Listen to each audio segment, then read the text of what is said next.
if people are listening, send us in some obscure injuries, because one straight off the top of my head is Sharad Wellingham and the infamous trampoline incident, which is probably plagued his career now after West Coast Eagles threw up pick 6 for him. So if you've got any obscure ones that you think are worthy, send it through to us, and we might put up a bit of a list of the top injured players from obscured injuries. You got anyone off the top of your heads? Nothing that I can think of. Probably the only... It's not obscure injury, it was the obscure excuse for an injury with, what's name, who reckons he was throwing the frisbee with his dog and he happened to broke his hand. Had nothing to do with the nightclub and 3 o'clock and punching on with somebody else, but... that was Collingwood's Degoe. That was interesting. And apparently the leadership group went up to him and said, "Are you serious?" And he said, "Yeah, that's what happened." Okay. He's done him proud. Yeah. Well, he's going over that one. A little bit of around the grounds. So the Perth Glory are playing a trial game at the moment, and they're playing against the WA stateside. It's 1 goal all at half time. Perth Glory actually scored a goal through Taggart just before half time to make it 1-1. So, yeah, bit of. So that's a friendly, is it? That's a friendly pre-season game. I've heard about those friendly games. Yeah. I've heard about, there's one where they lost a friendly by 3 goals and they got sacked, and the coach gets sacked. And I was like, geez, that's not a very friendly game. Like, I thought these ones didn't count, but apparently they do. So no, good work for the Glory. Hopefully they find some form. Yeah, I know. There's a lot of people that I'm friends with that are really big fans of the Glory, and Cindy Reed's one of them. She's at every single game with her daughter, and hopefully the Glory have a good season to go. We're going to have a quick break, and we'll be back. All right, and we're back. You're listening to Alby, Brucey and Donny. We are in the sheds, and we're on 88.5 FM VCA, which is your local community radio. You can get us on Facebook, you can get us on Twitter. Our Facebook page is In the Sheds with Alby, Brucey and Donny. And Donny, what's our Twitter handle?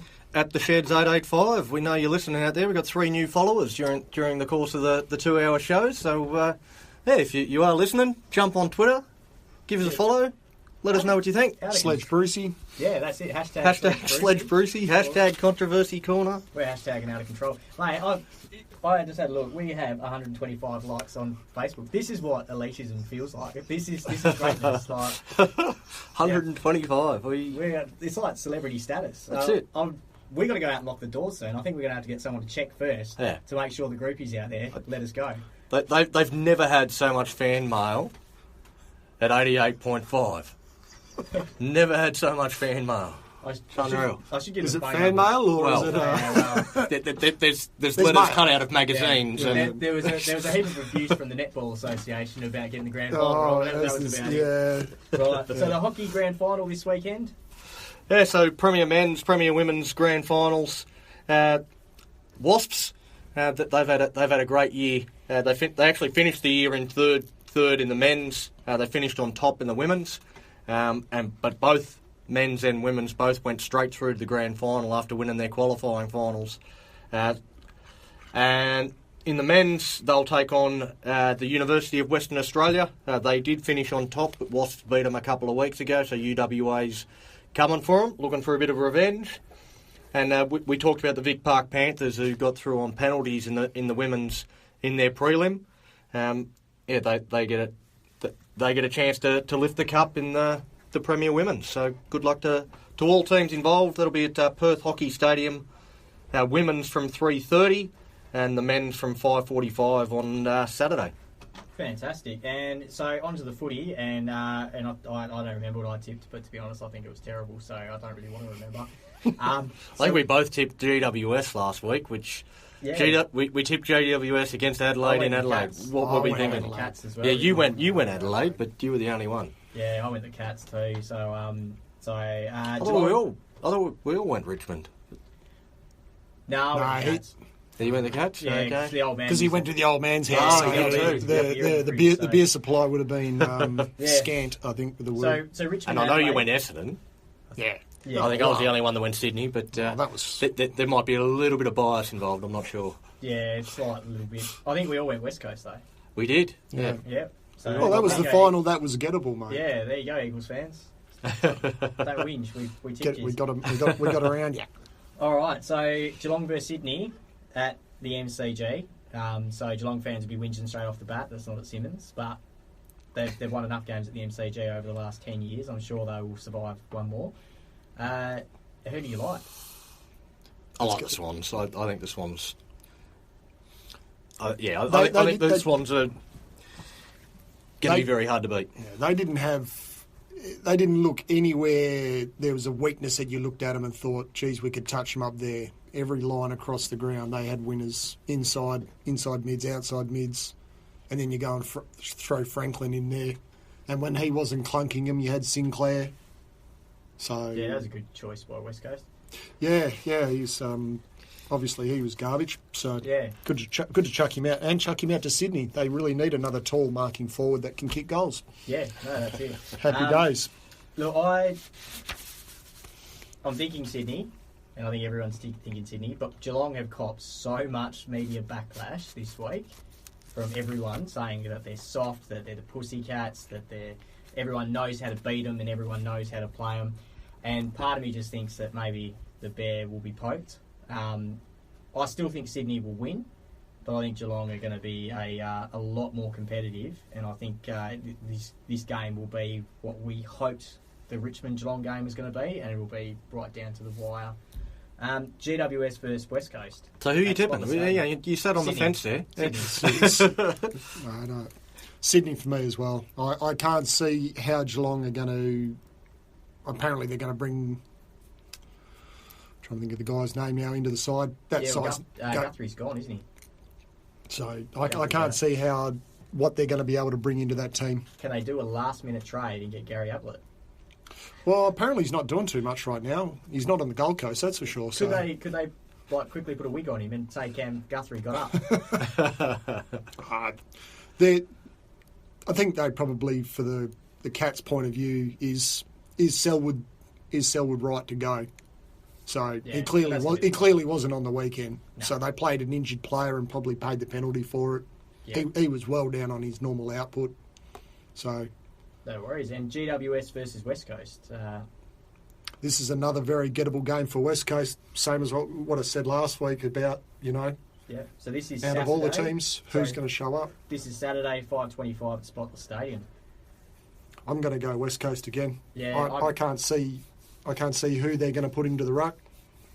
And Mumford gone, Jeremy Cameron gone. They're relying on the general back there in Patton. To kick the score. No Stevie J, I would imagine. He's still having a litre of fluid pumped out of his knee each week.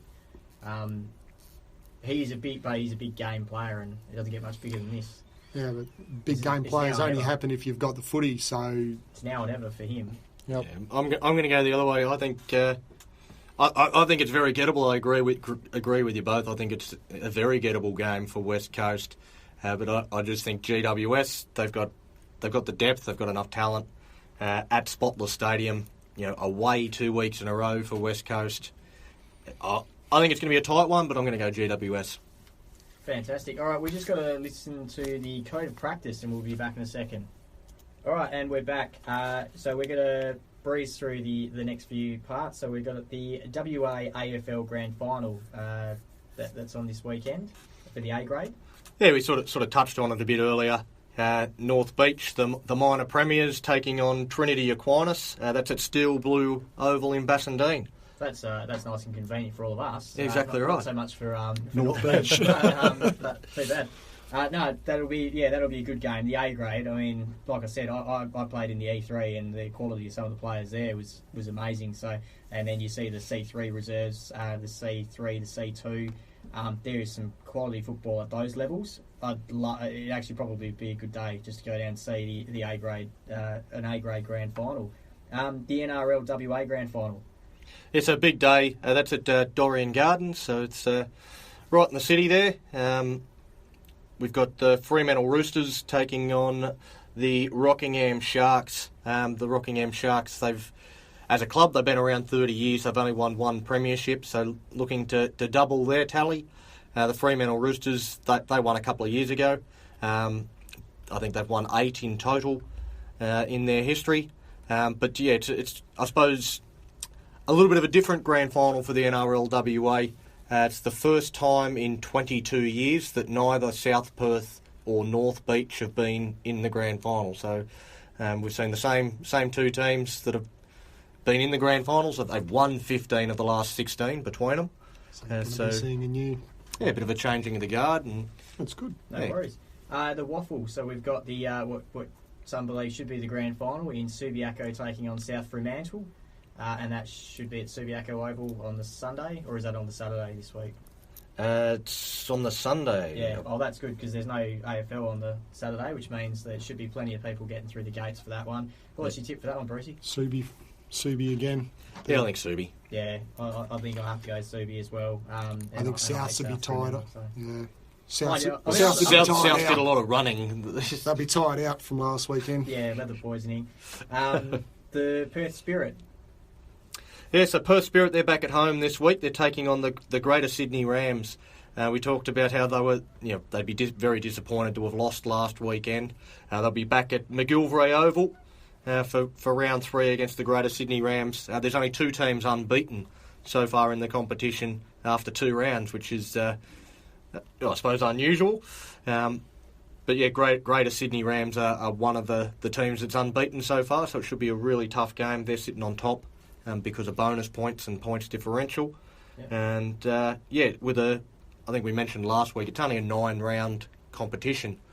So you lose two of those 9 games, they lose here. That's two losses in a 9-round competition. It's hard to catch up. No, that's it. And the Wallabies, where are they playing this week?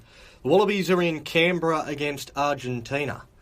So neither of these teams obviously the four teams in this tournament, South Africa and New Zealand as well. The Wallabies and Argentina, neither of them have won a game yet. But that's shocking that New Zealand are doing well in the rugby. But Argentina, they're certainly not going to be pushovers. They actually led the All Blacks after 63 minutes in their game last weekend. So they're a really good effort. They're a pretty decent team. Mind you, the All Blacks, they won at 6 tries to 1, but Argentina have got a bloke that can kick penalty goals from basically anywhere on the park. So basically the Wallabies, if they maintain their discipline, don't give away penalties, and they should be right, but if they give this bloke a shot from 70 out, he'll knock it over. So that's probably the biggest thing they've got to be wary of. No worries. Well, thanks everyone for listening. We are In the Sheds with Alby, Brucey and Donny. You can follow us on Facebook on In the Sheds with Alby, Brucey and Donny, or we're on Twitter. We're on VCA 88.5 FM, your local community radio station where the Valley comes alive. We'd like to say again thank you to Rick Ellard, who came in. He's a Swan Valley Life member, 3 times best and fairest, and he will be with the Friends Unite for Parkinson's doing the walk at Perry Lakes on Sunday the 17th of September from 11 a.m. Gates open at 9:30, and that's a walk in the park for Parkinson's. It's a wonderful cause, and we hope you all get around it. Thanks very much for tuning in. Hopefully you tune in next week. Thank you.